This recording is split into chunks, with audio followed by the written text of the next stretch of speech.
Hello everyone, I hope you all are doing good. So, I would like to welcome you all in my maths channel, that is Zero Field Maths. As I always say, life is all about smart calculation. So let's do it. But ऐसा भी नहीं, कभी कभार calculation अगर इधर उधर हो जाए तब भी चलता है. बट आइए आज अपन कैलकुलेशन इधर उधर नहीं करेंगे. We will do right calculation and we are going to start a topic that is sets. तो देखिए पहले सेट्स के बारे में बेसिक चीज़ें समझते हैं कि भाई सेट होता क्या है. ठीक है. और कैसे हम गिवन डेटा को सेट की फॉर्म में रिप्रेजेंट करेंगे, तो वो सारी चीज़ें हम यहाँ पे देखने वाले हैं. तो सेट होता है क्या? सेट होता है कि जो वेल डिफाइंड ऑब्जेक्ट्स हैं उनको अगर आप एक साथ उनका कलेक्शन फॉर्म करते हैं that is known as the set. अब ये समझते हैं कि भैया ये वेल डिफाइंड क्या होता है. मतलब सिंपल सा ये है कि मान लेते हैं कि ये हो गया ए स्टूडेंट और ये एक और स्टूडेंट हो गया बी. इन दोनों को अगर मैं कोई एक प्रॉब्लम स्टेटमेंट देता हूँ, मान लेते हैं कि मैंने एक इक्वेशन इन दोनों स्टूडेंट को दिया, ये इसको अपने मेथड से सॉल्व करेगा और ये भाई मान लेते हैं अपने मेथड से इसको सॉल्व कर रहा है. इफ द आउटपुट, ठीक है, अगर दोनों का आउटपुट सेम आ रहा है चाहे आपने मेथड कोई सा भी यूज़ किया हो, so in that case we can say that the given statement will give you the certain output if you solve it from any given method. तो ये समझने का एक तरीका है कि भैया what do we mean by well defined over here. जैसे मैंने काफ़ी एग्जांपल्स तो यहाँ से लिए, मैंने कुछ एग्जांपल एनसीईआरटी से उठाए और मैंने कुछ खुद से लिए. तो पहले उनको देखते हैं. तो इफ़ आई से कि भैया the vowel in English alphabet, तो यार वो ये अगर दोनों का अगर एजुकेशन ठीक ठाक हुआ हुआ है तो ये भी इन पांच के बारे में बात करेगा, ए आई ओ यू, और बी भी पांच के बारे में बात करेगा. अब जो मान लेते हैं कि ए का अप्रोच हो कि नहीं, मैं तो अल्फ़ाबेट ए से लेके जेड की साइड जाऊंगा और फिर मैं चेकआउट करते जाऊंगा कि भाई कौन से वॉवल्स हैं. May be B can say कि नहीं, मैं तो उल्टा आऊँगा, जेड से मैं ए की साइड आऊँगा और फिर मैं चेकआउट करता हुआ आऊँगा कि कौन से वॉवल्स आ रहे हैं. तो मेथड्स दोनों के अलग अलग हो सकते हैं, उसमें कोई दिक्कत नहीं है.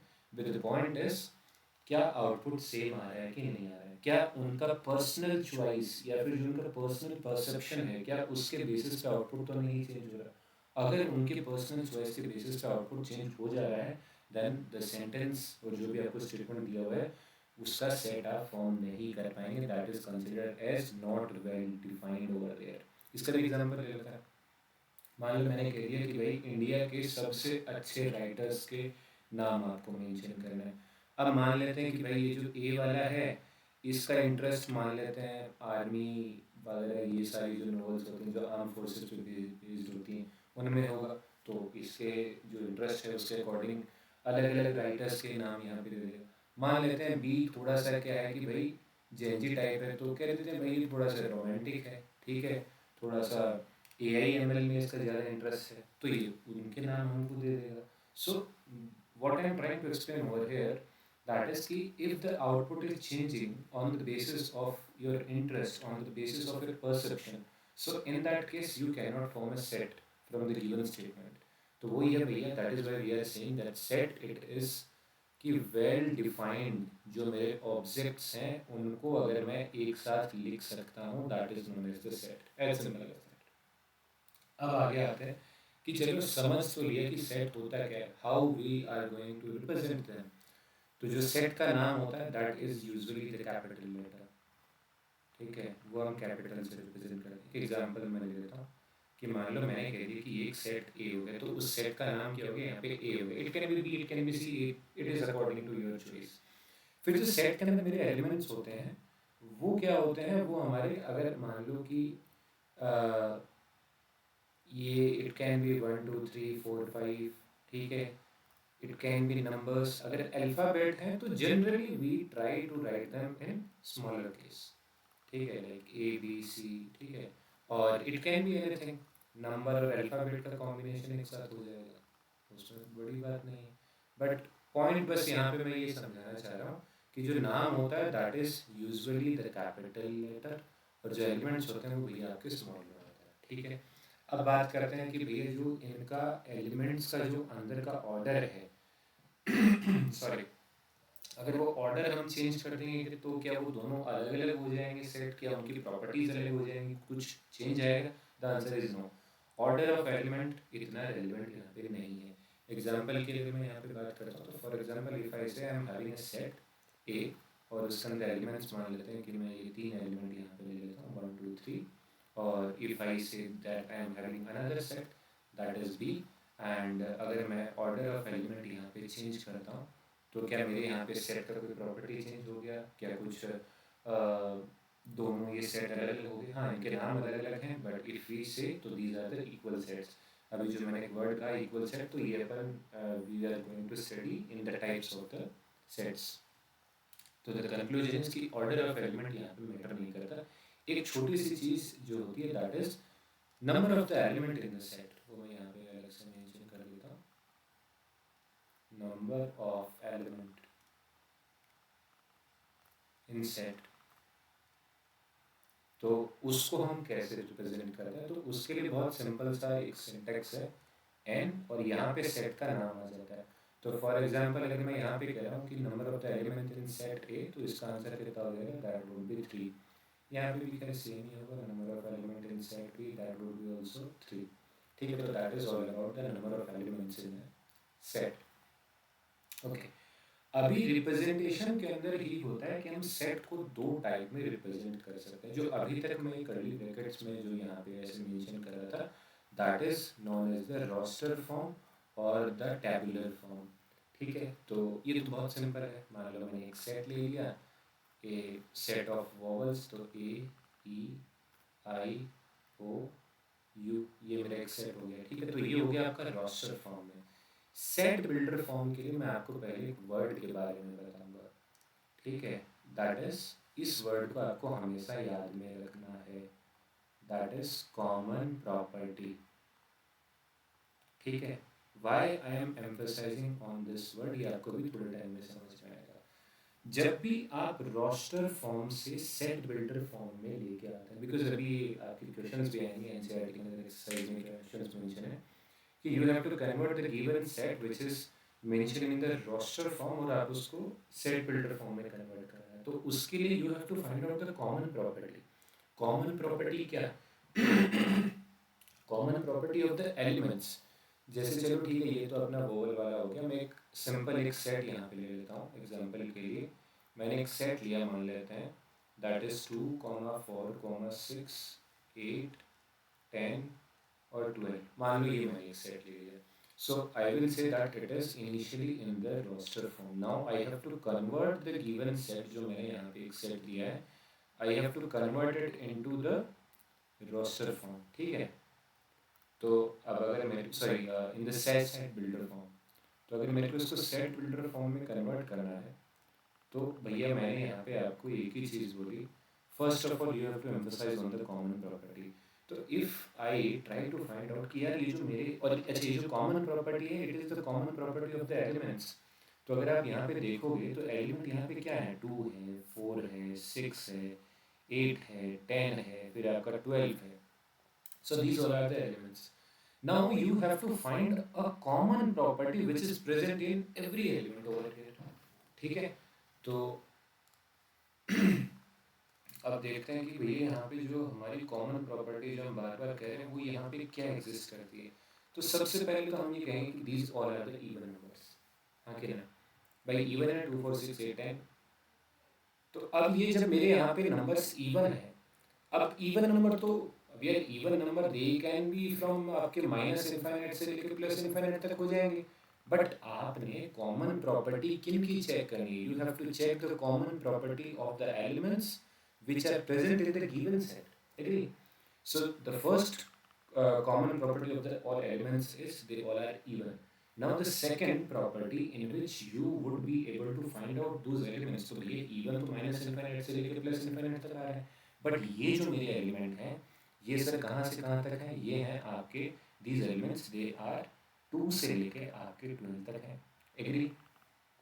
तो ये मेरा क्या हो गया, इवन, और इनके बारे में मैंने इनका रेंज भी दे दिया। तो अब मेरे लिए जो सेट बिल्डर फॉर्म होगी उसमें इनको मेंशन करना इजी होगा। अभी अपन उस पर बात करते हैं कि सेट बिल्डर फॉर्म का स्ट्रक्चर क्या होता है। यूजुअली क्या होता है कि सब लोगों ने बस सेट बिल्डर फॉर्म को एक्सप्लेन कर दिया, फर्स्ट आई विल एक्सप्लेन कि उसका स्ट्रक्चर क्या होता है। तो जब आपके पास में सेट बिल्डर फॉर्म में कोई प्रॉब्लम स्टेटमेंट आता है तो पहले समझ पाओ कि कौन सी चीज़ का मीनिंग क्या है वहाँ पे। आइए, सो अब अगर मैं यहाँ पे सेट बिल्डर फॉर्म की बात करता हूँ तो first I am going to talk about the structure. तो जैसे हमने इंग्लिश में रीड किया कि नाउन होता है, फिर नाउन का नाउन के बारे में अगर कोई कोई चीज़ बोल रहा होगा तो सॉरी नाउन के प्लेस पे कोई चीज़ आ रही होगी तो वो प्रोनाउन हो जाता है, फिर नाउन के बारे में अगर कोई कुछ बताता है तो वो एडजेक्टिव हो गया। तो वैसा ही कुछ एग्जांपल लेके मैं यहाँ पे आपको एक्सप्लेन करने वाला हूँ। तो यहाँ पे जो फर्स्ट प्लेस पे क्या होता है, जनरली हम एक वेरिएबल को मेंशन करते हैं, then we mention two dots, and फिर उसके बाद में हमारे पास में यहाँ पे एक बॉडी होती है। वो क्या होती है अपन अभी देखो उस पर बात करते हैं, ठीक है। और फिर यहाँ पे हमारे को सेट करना हो जाता है। तो बेसिकली यहाँ पे जो कुछ भी आप वेरिएबल मेंशन करोगे, ठीक है, अब मैं यहाँ पे मेंशन कर देता हूँ कि यहाँ पे आपका एक वेरिएबल आता है। So that variable now it is not कि भाई वो एक्स होगा वाई होगा, भैया आपके ऊपर है। आप 26 अल्फ़ाबेट को जानते हो, ठीक है, अब आप उसमें से जो मर्जी आप चूज़ कर रहे हो। That is why I am emphasising more on the theoretical part. एक बार आप अगर वो समझ गए, वहाँ पे ए है, बी है, सी है, चाहे तुम्हारी एक्स है, बात एक ही है, कोई दिक्कत नहीं है वहाँ पे, ठीक है जी। आता है आगे। तो वेरिएबल की बात करते हैं तो variable can be anything. Okay, now ये जो वेरिएबल है ये किसको रिप्रेजेंट कर रहा है, ये रिप्रेजेंट कर रहा है, बहुत ध्यान से इस चीज़ को समझना, एलिमेंट ऑफ व्हाट, जो भाई भैया आपको सेट दिया हुआ है उसका एलिमेंट। अब कहीं और का तो एलिमेंट उठ के आएगा नहीं यहाँ पे, मतलब ये जो एक पर्टिकुलर एलिमेंट है ना भाई साहब यहाँ पे, ये ये इसको वो उस इंस्टेंस पे रिप्रेजेंट करेगा, यहाँ वाला वेरिएबल। तो बहुत ध्यान से इस चीज़ को समझना, ऐसा नहीं कि वो सिर्फ एक एलिमेंट को रिप्रेजेंट कर रहा है, वो उस इंस्टेंस की बात हो रही है जब आप एक एलिमेंट को ढूंढने जाओगे तब वो वाला एलिमेंट। फिर जो मैंने नाउन और वो एडजेक्टिव वाला एग्जांपल लेके आया था, तो ये तो हो गया आपका वेरिएबल। अब इस कमबख्त वेरिएबल के बारे में, जो आपका एलिमेंट है उसके बारे में जो इंफॉर्मेशन होगी ना, जो कुछ भी होगी कि भाई आप उस एलिमेंट को कैसे ढूंढोगे, that we are going to mention over here. So that is all about the basic structure of set builder form. ये एक आपका सिंपल सा स्ट्रक्चर होता है। In this manner you can, आपको वो चीज़ समझ में भी आएगी और याद करने में आसानी होगी। अब बात करते हैं कि जो हमारे पास में गिवन सेट था उसको सेट बिल्डर फॉर्म में कैसे कन्वर्ट करना है। आओ जी। सो हमारे को जो सेट दिया हुआ था वो दिया हुआ था ये रहा, दोबारा लिख लेते हैं, 2 4 6 8 10 और 12, ये आपको दिया हुआ है, ठीक है। अब ये आपका हो गया रोस्टर फॉर्म, हो गया सेट बिल्डर में कन्वर्ट करना है। तो मैंने वही बात बोला कि आप यहाँ पे कोने में एक बार थोड़ा सा जाके देख लो कि भाई कॉमन प्रॉपर्टी क्या थी। तो that we had already seen कि यार इवन है, और इवन के अंदर भी आपको 2 से स्टार्ट होना है, then you have to go till 12। ये आपकी प्रॉपर्टी है, एज सिंपल एज दैट। अच्छा, क्या सेट बिल्डर फॉर्म में जब आप इसको कन्वर्ट करोगे तो क्या यूनिक आंसर आएगा कि एक ही आंसर आएगा? नहीं, आपको सेट बिल्डर फॉर्म में ऐसे मेंशन करना है कि अगर आप जब सेट बिल्डर फॉर्म से रोस्टर फॉर्म में आए तो आपके पास में सेम सेट आना चाहिए। बाकी इट कैन भी, अभी मैं आपको 2 या 3 एग्जांपल लेके बता दूंगा जो मैं यहाँ पे सॉल्व करूँगा, उससे आपको समझ में आ जाएगा। तो सबसे पहले तो मेरे को इवन स्पेसिफाई करना है। तो देखो जी, मैंने लिखा ए, अब मैं यहाँ पे एक वेरिएबल ले लेता हूँ, मैंने एक्स यहाँ पे एक वेरिएबल ले लिया, ठीक है। ये वेरिएबल किसको रिप्रेजेंट कर रहा है? एलिमेंट ऑफ द सेट, ठीक है सर। वो जो मेरा एलिमेंट ऑफ सेट है वो क्या है? वो कमबख्त इवन है। तो इवन को हम कैसे रिप्रेजेंट करते हैं? सर आप एक काम ये करो, आप कोई भी नंबर लेके आओ, एक्स वाई जेड कुछ भी एक नंबर लेके आओ। मैंने कहा ठीक है भाई, ये एक मैं नंबर लेके आ गया, आप अपने अकॉर्डिंग इसमें इसका वैल्यू इनपुट कर देना। आप कुछ मत करो, इसका मल्टीप्लिकेशन आप 2 से कर दो, जो कुछ भी आउटपुट आएगा that would be always even, ठीक है। Okay, we got that thing, it means 2n। So यहाँ पे हमने क्या स्पेसिफाई कर दिया? चलो ठीक है, वो मैं बाद में एक साथ एक्सप्लेन करता हूँ। तो अब x is equals to 2n हो गया, तो ये इवन हो गया। अब ऐसा तो नहीं है कि भाई इवन आप माइनस इनफाइनाइट से लेकर प्लस इनफाइनाइट तक का चेक करो, आपको तो एक स्पेसिफिक रेंज चाहिए ना, 2 से लेकर यहाँ तक आना है आपको। तो आप कैसे आओगे? वेयर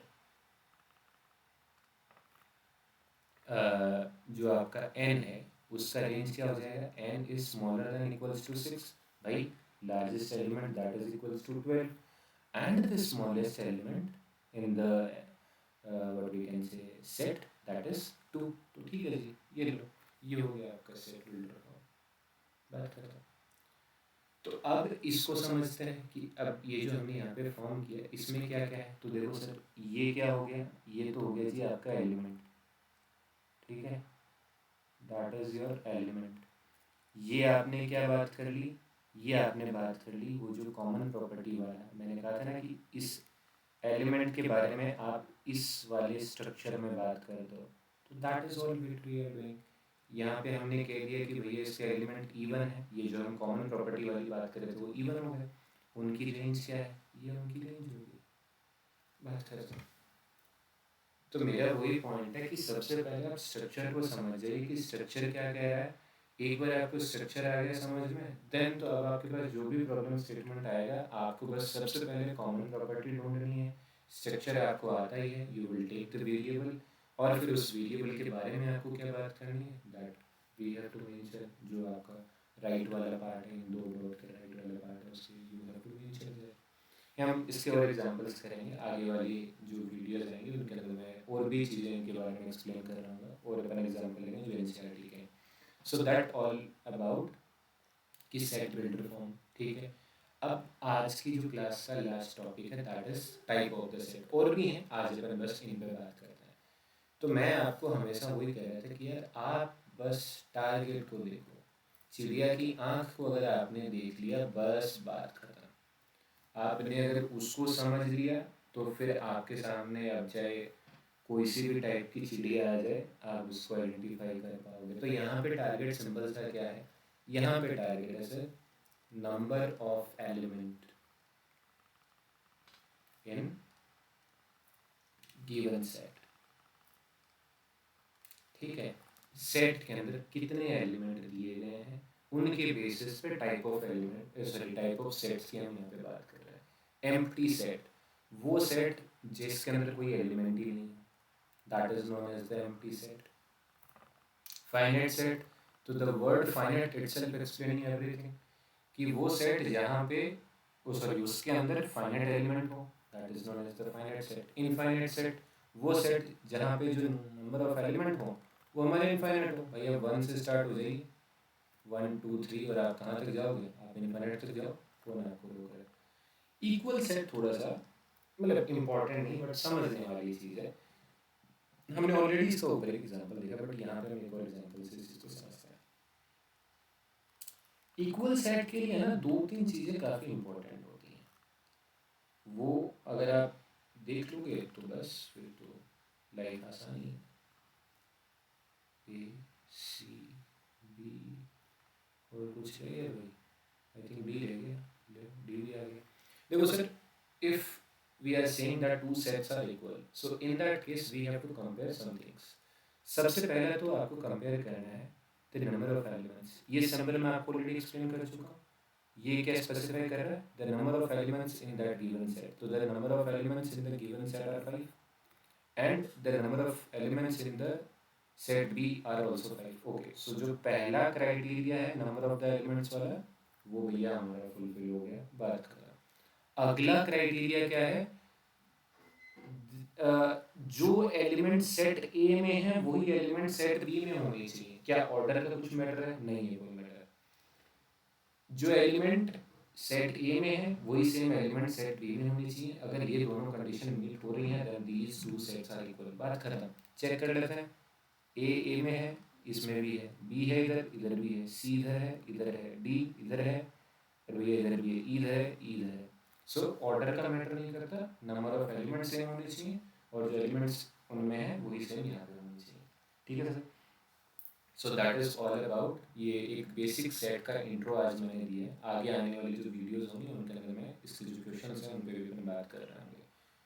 सो अगर आपका कोई इस वीडियो में भी डाउट है तो you can mention it in the comment section. बाकी मैं बाकी चीज़ें आगे वाली वीडियो में एक्सप्लेन करता हूँ। ओके जी, then see you in another video and tata bye bye.